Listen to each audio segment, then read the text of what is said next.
There's a very powerful hadith that shows us the dangers of showing off your good deeds to other people.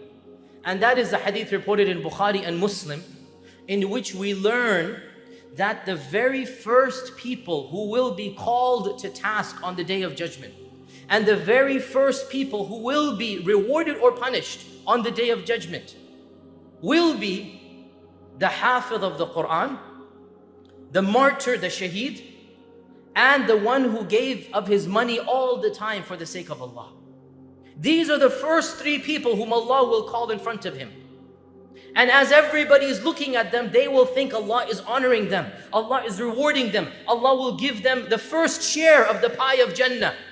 So Allah will ask this Hafidh, why did you memorize the Quran and why did you recite at these gatherings and at these masajid? Why did you go and do this? So the Hafidh will stand up with pride and he will say, oh Allah, I did it to bring honor to your book. I did it for the izzah of the religion, for the glory of the religion. I did it for your sake, O Allah. And Allah will say, kadhabta, you're lying. And the angels will agree and say, you are lying. And the books will be brought forth and it will be clear that his intention, Allah will say, your intention was not to please me. You recited the Quran so that people would call you Qadhi, Hafiz, Sheikh, and they did. So get your reward from them. And then the second person, the martyr, the one who waged a legitimate expedition and he gave his life for the cause of Allah subhanahu wa ta'ala.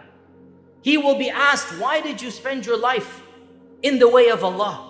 And the man will say, because I wanted to bring help to the religion. I wanted to bring i'la al-kalima, as we call it, or bringing help to Islam, glory to Islam. I wanted to defend the religion, defend the weakless and the homeless and the poor. I did it for your sake, O Allah. And Allah will once again say, kadhabta, you're lying. And the angels will testify, you're lying. And Allah will say, you only did it so that people could call you, mashallah, mujahid, mashallah, brave man, mashallah, you've done so much. And the people did. You got your reward from them, none from me. And the same with the third person, that he will say, I gave of my money to be a generous person for your religion. And Allah will say, you only did it so that you could be known in the community, so that people would call you generous. And that is exactly what they did.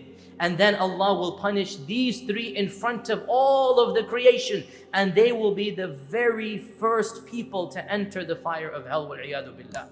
And Abu Hurairah was listening to this hadith, and the Prophet ﷺ tapped his knee and he said, Ya Abu Hurairah, these are the first three people who will taste the fire of hell. The Hafidh and Qadhi, and in one riwayah it says the scholar and the orator. May Allah Azza wa Jal protect all of us.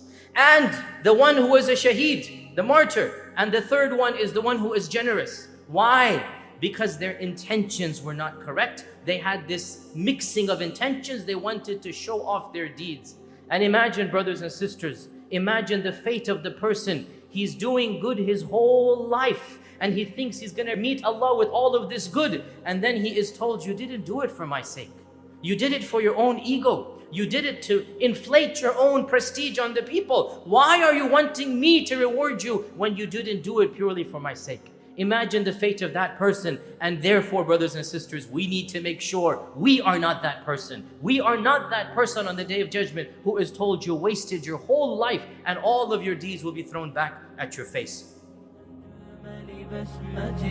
وأكون للخير العميم